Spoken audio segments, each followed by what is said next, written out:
اللہ اکبر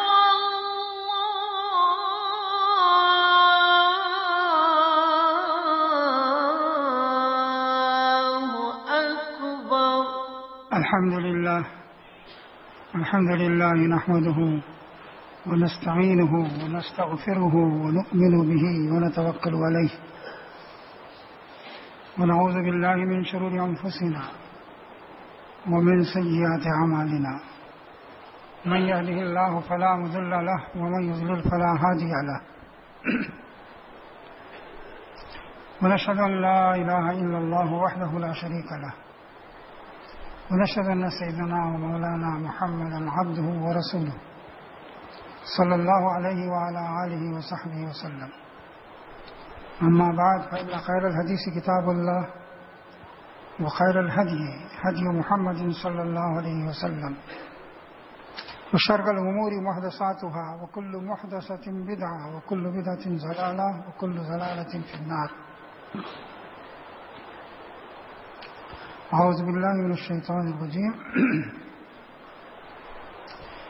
آمن الرسول بما انزل الیہ من ربہ والمؤمنون کل آمن باللہ وملائکتہ وکتبہ ورسلہ لا نفرق بین احد من رسلہ وقالوا سمعنا واطعنا غفرانک ربنا والیک المصیر.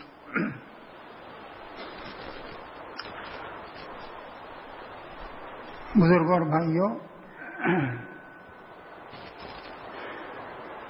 اور محترم خواتین،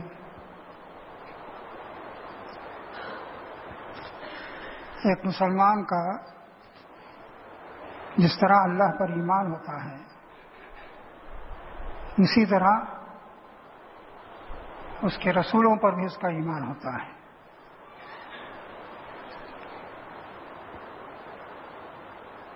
یہی بات اس آیت میں کہی گئی ہے جس کی ابھی تلاوت کی گئی ہے. فرمایا کہ اللہ کا رسول ایمان لے آیا ہے اس وحی پر، اس کتاب پر جس پر نازل ہو رہی ہے، اور اہل ایمان بھی اس کے ساتھ ایمان لے آئے ہیں. ان میں سے ہر ایک کہتا ہے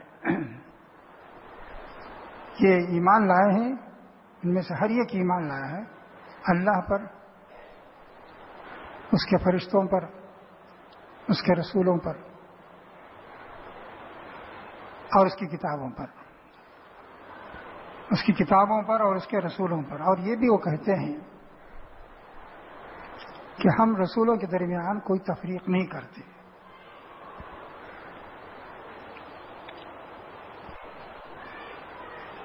قرآن مجید میں 24-25 پیغمبروں کا نام لے کر ذکر کیا گیا ہے.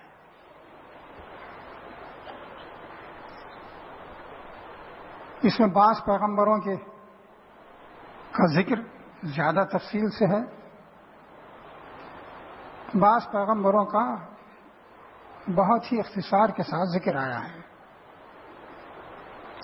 حضرت نوح علیہ السلام، حضرت ابراہیم علیہ السلام، حضرت موسیٰ علیہ السلام، حضرت عیسیٰ علیہ السلام، حضرت یعقوب علیہ السلام، حضرت یوسف علیہ السلام، ایسے بہت سے پیغمبروں کا بہت تفصیل سے قرآن میں ذکر ہے. یہ بھی بتایا گیا ہے کہ ان کی تعلیم کیا تھی، انہوں نے دنیا کے سامنے اللہ کا دین کس طرح پیش کیا اور ان کی کس طرح مخالفت کی گئی، جن لوگوں نے مخالفت کی ان کا انجام کیا ہوا. یہ باتیں بہت تفصیل سے قرآن میں بیان ہوئی ہیں.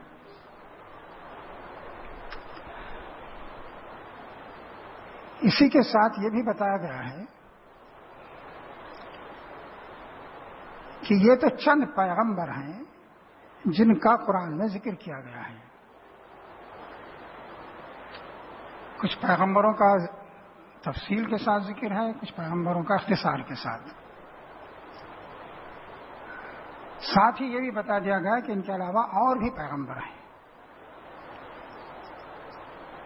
اور یہ کہا گیا کہ کہ جب سے یہ دنیا قائم ہے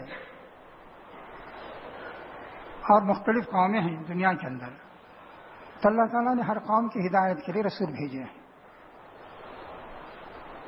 وَإِن مِّنْ أُمَّةٍ إِلَّا خَلَا فِيهَا نَذِيرٌ. کوئی امت ایسی نہیں ہے جس میں اللہ کی طرف سے ڈرانے والا نہ آ.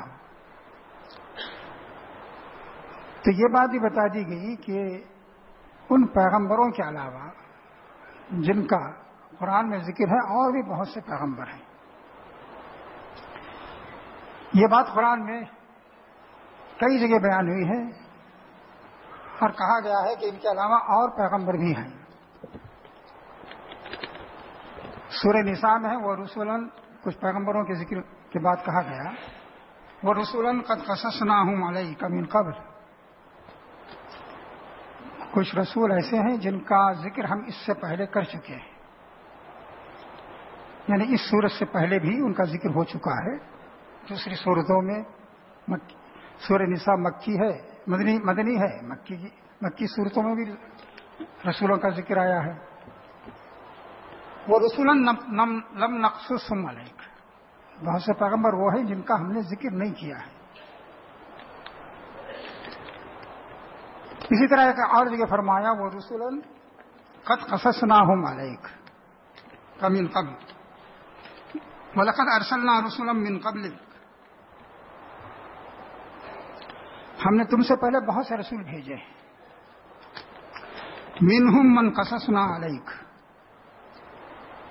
ان میں سے کچھ پیغمبر ایسے ہیں جن کا ذکر ہم نے قرآن میں کیا ہے. وَمِنْهُمْ مَنْ لَمْ نَقْصُصْ عَلَيْكَ، بہت سے پیغمبر وہ ہیں جن کا ذکر نہیں کیا گیا ہے. یہ پیغمبر جن کا صراحت کے ساتھ قرآن میں ذکر ہے، ان کے بارے میں ایک مسلمان کا ان میں سے ہر ایک پر ایمان لانا مسلمان کے لیے لازم ہے اور ان کا احترام کرنا بھی ضروری ہے. جس طرح وہ آخری رسول محمد صلی اللہ علیہ وسلم پر ایمان لاتا ہے، ایسے ہی وہ حضرت نوح پر بھی ایمان لائے گا، حضرت موسیٰ پر بھی، حضرت عیسیٰ پر بھی، حضرت ابراہیم پر بھی، حضرت یوسف پر بھی، حضرت زکریا پر بھی. جتنے پیغمبروں کا قرآن میں ذکر ہے ان میں سے ایک ایک پر اس کا ایمان ہوگا. وہ یہودیوں اور عیسائیوں کی طرح یہ نہیں کہے گا کہ ہم کچھ پیغمبروں کو مانتے ہیں کچھ کو نہیں مانتے، یہ نہیں کہے گا، بلکہ ان تمام پیغمبروں کو ہم مانتے ہیں جو اللہ کی طرف سے آئے ہیں. تو جن پیغمبروں کا صراحت کے ساتھ ذکر کیا گیا ہے ان میں سے کسی ایک کا بھی آدمی انکار کرے تو اس کا ایمان ختم ہو جائے گا. اگر وہ یہ کہے کہ صاحب حضرت ابراہیم خدا کے پیغمبر نہیں تھے، حضرت اسماعیل خدا کے پیغمبر نہیں تھے، حضرت نوح خدا کے پیغمبر نہیں تھے، کوئی پرانا قصہ معلوم ہوتا ہے، کوئی تاریخی ثبوت نہیں ہے، اگر اس طرح کی کوئی بات کرے گا، کسی ایک پیغمبر کا بھی انکار کرے گا تو اس کا ایمان ختم ہو جائے گا. جن پیغمبروں کا ذکر کیا گیا ہے ان میں سے کسی کا بھی آدمی انکار نہیں کر سکتا، اور یہ ایمان کی لازمی شرط ہے.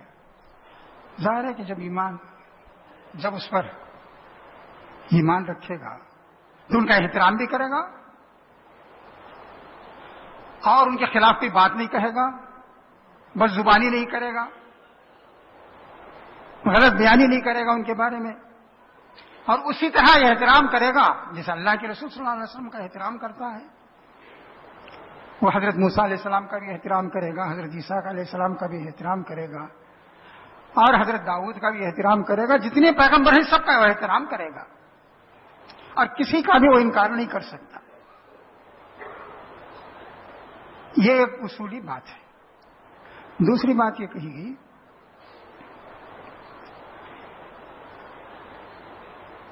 کہ اگر ان کے علاوہ جو پیغمبر ہیں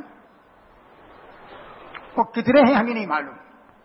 قرآن نے تو یہ کہا ہر قوم میں پیغمبر آئے ہیں، کتنے آئے اس کا ذکر قرآن میں نہیں ہے اور صحیح حدیثوں میں بھی نہیں ہے. بعض کمزور قسم کی حدیثوں میں کہا گیا ہے کہ 1,24,000 ان کی تعداد تھی، آپ عام طور پر واضح میں اس طرح کی بات سنتے ہوں گے کہ 1,24,000 پیغمبر آئے. بہرحال کچھ کمزور حدیثوں میں اس کا ذکر آتا ہے کہ یہ بھی کہا گیا ہے کہ اس میں اتنے نبی تھے اور اتنے رسول تھے. بہرحال قرآن میں اس کا ذکر نہیں ہے. تو اب دو طرح کے پیغمبر ہوئے. ایک وہ پیغمبر جن کا قرآن میں ذکر ہے اور ایک وہ پیغمبر جن کا قرآن میں ذکر نہیں ہے. تو مسلمان ان پیغمبروں کا جن کا قرآن میں صراحت کا ذکر ہے ایک ایک پر ایمان لائے گا, ان کا احترام کرے گا, ان کے خلاف کوئی بات زبان سے نہیں نکالے گا. اور جن پیغمبروں کا ذکر نہیں ہے اور وہ دوسری قومیں ان کو پیغمبر مانتی ہیں یا اللہ کا رسول مانتی ہیں یا کچھ بھی مانتی ہیں, احترام کرتی ہیں, تو ان کا بھی احترام کرے گا اور ان کے خلاف کوئی بات نہیں کہے گا.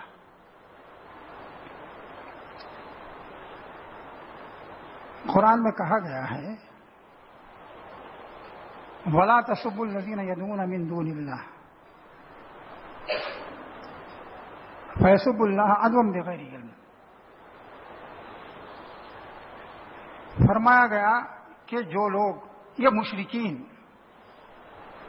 خدا کے سوا جن معبودوں کو پوج رہے ہیں, ان کی عبادت کر رہے ہیں, ان کو برا بھلا نہ کہو. ظاہر ہے کہ وہ معبود برحق نہیں تھے. وہ قرآن تو سارا قرآن ان کی تردید میں ہے. قرآن نے کہا کہ یہ مشرکین جن خداؤں کو مان رہے ہیں اللہ کو چھوڑ کے, ان کو برا بھلا نہ کہو, ورنہ ہوگا یہ کہ یہ دشمنی میں اللہ کو برا بھلا کہنے لگیں گے. ایک غلط قسم کی مثال قائم ہو جائے گی کہ تم ان کے معبودوں کو برا بھلا کہہ رہے ہو اور وہ تمہارے معبود کو برا بھلا کہہ رہے ہیں. ضد میں ہٹ درمی میں یہ رویہ اختیار کریں گے کہ تم نے ان کے خداؤں کو برا بھلا کہا اور انہوں نے تمہارے خدا کو جو حقیقی خدا ہے اسے برا بھلا کہنا شروع کر دیا. کہا کہ یہ فضا نہیں ہونی چاہیے, بلکہ گفتگو ہو, سمجھایا جائے, بات کیا جائے. برا بھلا کہنا صحیح نہیں ہے. اگر کوئی شخص کہتا ہے کہ میں فلاں کو مانتا ہوں, فلاں میرا خدا ہے, وہ کسی بھی معنی میں 10 خداؤں کو مانتا ہے, 100 خداؤں کو مانتا ہے, ہم کسی بھی خدا کو برا نہیں کہیں گے, غلط کہیں گے. تبھی تمہارا یہ ماننا صحیح نہیں ہے. خدا تو ایک ہے, یہ بات تو ہر حال میں آپ کہیں گے, لیکن بد زبانی کرنا, غلط بات کہنا یہ صحیح نہیں ہے. اب مسئلہ یہ ہے اگر کوئی شخص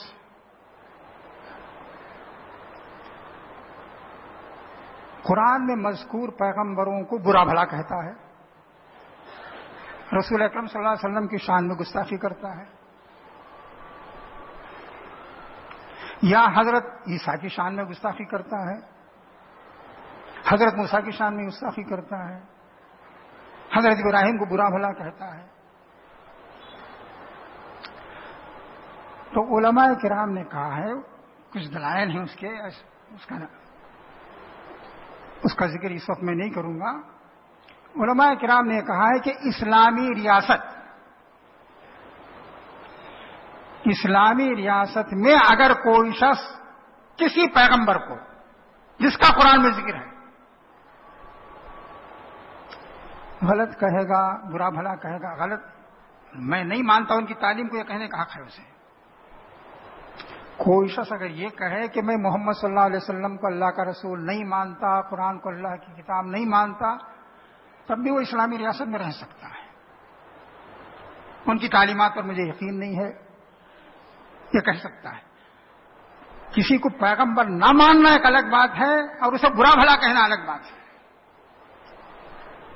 بہت فرق کے ساتھ علماء کرام نے سمجھایا ہے کہ اگر کوئی شخص اسلامی ریاست کا فرد ہے, وہاں رہتا ہے, وہ کہتا ہے کہ میں محمد صلی اللہ علیہ وسلم کو اللہ کا رسول نہیں مانتا, نہ مانے. وہ کہتا ہے کہ میں قرآن کو اللہ کی کتاب نہیں مانتا, نہ مانے. یا کسی بھی پیغمبر کے بارے میں کہتا میں ان کو پیغمبر نہیں مانتا، تو اس کا تو حق ہے، لیکن گالم گلوچ دینا، برا بھلا کہنا، ان کی تحقیر و تذلیل کرنا، ان کو حقیر سمجھنا، ان کا مذاق اڑانا، اس کی اجازت نہیں ہے۔ اگر کوئی شخص یہ راستہ اختیار کرے کہ اللہ کے ان پیغمبروں کو جن کا قرآن میں ذکر آیا ہے برا بھلا کہتا ہے، تو علماء کرام یہ کہتے ہیں، بیشتر علماء کرام، کہ اسلامی ریاست ایسے شخص کو قتل کر دے گی۔ تمام تر آزادی کے باوجود وہ اسلام کا انکار کر رہا ہے، سب کچھ کر رہا ہے، وہ ایک الگ چیز ہے، زور زبردستی اس کے ساتھ نہیں کی جائے گی، یہ صاف بات ہے۔ اس کی حمایت میں اسلامی ریاست رہے گی، اس کی جان مال عزت آبرو کی حفاظت کرے گی۔ یہاں تک کہا گیا ہے کہ ذمہ جو اسلامی شہر ریاست میں غیر مسلم رہتا ہے، اسے اگر کسی نے گرفتار کر لیا ہے تو اس کا چھڑانا اسلامی ریاست پر فرض ہے۔ یہ سب کچھ ہے، لیکن گالی دینا، برا بھلا کہنا، مذاق اڑانا، اس کی اجازت نہیں ہے۔ تو کہتے ہیں ایسا اگر کوئی شخص کرے تو ہم اسے قتل کر دیں گے، چاہے وہ نبی صلی اللہ علیہ وسلم کا مذاق اڑائے یا حضرت ابراہیم کا، حضرت موسیٰ کا، حضرت عیسیٰ کا علیہ السلام، کسی کا ہی مذاق اڑائے۔ اور امام حنیفہ رحمۃ اللہ علیہ کہتے ہیں اگر اتفاق سے کسی کی زبان سے اس طرح کی بات نکل گئی ہے توہین آمیز، جسے آپ کہیں کہ فلاں پیغمبر کے شان کے خلاف یا ان کی توہین میں یہ بات ہے، تو امام حنیفہ رحمۃ اللہ علیہ فرماتے ہیں کہ فوراً ہی یہ سزا نہیں دی جائے گی، دیکھا جائے گا کہ کیا واقعی اس نے مذاق بنا لیا ہے، ارے کبھی اتفاق سے غلط جملہ نکل گیا، توہین آمیز جملہ نکل گیا تو فوراً ہی اقدام نہیں ہوگا، بلکہ دیکھا جائے گا کہ اس کا رویہ کیا ہے۔ رویہ اگر اس کا توہین آمیز ہے تو اس کے خلاف قدم اٹھایا جائے گا۔ تو یہ ان پیغمبروں کے بارے میں کہا گیا ہے جن کا قرآن میں ذکر نہیں ہے، اور لیکن چونکہ دوسرے پیغمبروں کی بھی، ان لوگوں کی بھی جن کو دوسری قومیں احترام کرتی ہیں، ان کے بارے میں یہ کہا گیا کہ ان کو برا بھلا نہ کہو، تم بھی ان کو بھی اس کا کہنے کی اجازت نہیں ہے، اور اس کے لیے اسلامی قانون، اسلامی ریاست کوئی بھی حکم بنائے گی۔ کوئی شخص کسی پیغمبر کی توہین کرتا ہے تو کسی دوسرے فرد کو اس کی جان لینے کا حق نہیں ہے، یہ ریاست کا کام ہے۔ جیسے کوئی آدمی کسی کی جان لے لے تو دوسرا اس کی جان نہیں لے لے گا، مقدمہ دائر کرے گا ریاست میں۔ دنیا کا جیسے قاعدہ ہے یہ اسلامی ریاست کا بھی قاعدہ ہے۔ یہ کہے جیسا اس نے میرے بھائی کو مار دیا میں بھی اسے مار دوں گا، اس کا حق نہیں ہے کسی کو۔ اسی طرح کوئی اگر غلط کام کرتا ہے تو وہ کہتے ہیں کہ اسلامی ریاست اس کے خلاف قدم اٹھائے گی اور اسے موت کی سزا بھی دے سکتی ہے، دینی چاہیے۔ لیکن امام صاحب کا مطلب یہ ہے، وہ کہتے ہیں کہ بھئی ایسی بات، توہین آمیز بات زبان سے اگر اتفاق یا نکل گئی ہے تیسری سخت سزا ہم نہیں دیں گے۔ ہاں اگر اس کا رویہ ہے مستقل تو یہ سزا بھی دی جا سکتی ہے۔ اب اسی پر آپ قیاس کیجئے اس بات کا کہ اگر ان لوگوں ان معبودوں کا جن کو دنیا معبود سمجھتی ہے، جھوٹے خداؤں کا، اگر ان کی کوئی توہین ہوتی ہے یا کسی ایسی شخصیت کی توہین ہوتی ہے جسے ہم ان کے پیغمبر ہونے کا ہمارے پاس کوئی ثبوت نہیں ہے، لیکن دنیا ان کو کا احترام کرتی ہے، تو اسلامی تعلیم کا تقاضا یہ ہے کہ ان کا بھی احترام ہو۔ اب ان کے سلسلے میں حکومت کیا قانون بنائے گی، اس کے لیے اسلام نے آزادی دی ہے کہ ایسے لوگوں کے لیے کیا سزا ہو سکتی ہے۔ قرآن نے یہ بھی کہا مذہب پر بات چیت ہو سکتی ہے اور ہونا چاہیے، یہ آیت کتنی مرتبہ ہمارے سامنے آتی ہے؟ ادعو الی سبیل ربک بالحکمۃ والموعظۃ الحسنہ وجادلھم باللتی ہی احسن. اپنے رب کی طرف، اپنے رب کے راستے کی طرف حکمت کے ساتھ دعوت دو، اور واضح نصیحت کے ذریعے دعوت دو. گفتگو ہو تو سلیقے سے گفتگو کرو.